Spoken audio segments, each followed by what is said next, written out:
Hello guys, welcome back to my YouTube channel. As I told you before that I was diagnosed with an unknown disease. So आज मैं आपसे सारी journey share करने वाली हूँ कि मेरे साथ क्या क्या हुआ और मुझे कौन सी डिज़ीज़ है और मुझे कैसे डायग्नोज हुई। जैसा कि मैंने आपको पहले भी बताया कि मेरे बहुत सारे टेस्ट हो रहे थे और किसी में कुछ भी क्लियर नहीं था और मैं ऐसे ही रैंडम्स डिफरेंट डॉक्टर्स के पास जा रही थी जिधर कोई बताता था, लाइक जैसे होता है पाकिस्तान में। तो it was very hard for me कि मुझे समझ ही नहीं आ रही थी कि मुझे हुआ क्या है। और मतलब सुबह एक डॉक्टर कुछ बता रहा है, एक डॉक्टर कुछ बता रहा है। तो one day my cousin told me about a doctor कि आप उसके पास जाओ, वो एटलीस्ट आपको बता देगा कि आपको क्या प्रॉब्लम है। तो जब मैं उन डॉक्टर के पास गई तो उन्होंने मेरे सारे सिम्टम्स देखे और देखा, मुझे सारा चेक किया, मेरे सारे टेस्ट को उन्होंने ऑब्जर्व किया। तो उन्होंने मुझे बताया कि आपको अडल्ट ऑनसेट स्टिल डिजीज़ है।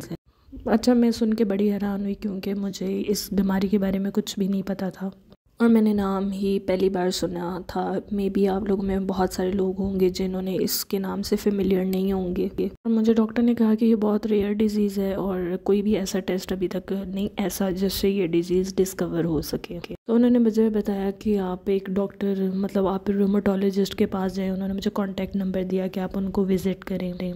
तो for the very next day मतलब मैंने उनको कॉल की और उनसे अपॉइंटमेंट ली और मैं उनके पास चली गई और उन्होंने मुझे कंफर्म किया कि जी आपको यही डिजीज़ है। बेसिकली इस डिजीज़ में होता ये है कि जो आपका इम्यून सिस्टम है वो ख़त्म हो जाता है, बल्कि आपके अगेंस्ट काम करना शुरू कर देता है। आपको पता है इम्यूनिटी ऐसी चीज़ होती है जो बेसिकली आपकी विल पावर होती है, आपकी बॉडी में सब कुछ होता ही इम्यूनिटी से।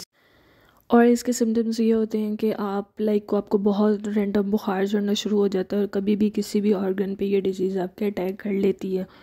आपको नहीं पता होता कि आप सुबह उठोगे तो आप कैसे होगे, कभी कहाँ पेन होती है, कभी कहाँ पे पेन होती है। इसकी बहुत सारे सिम्टम्स हैं।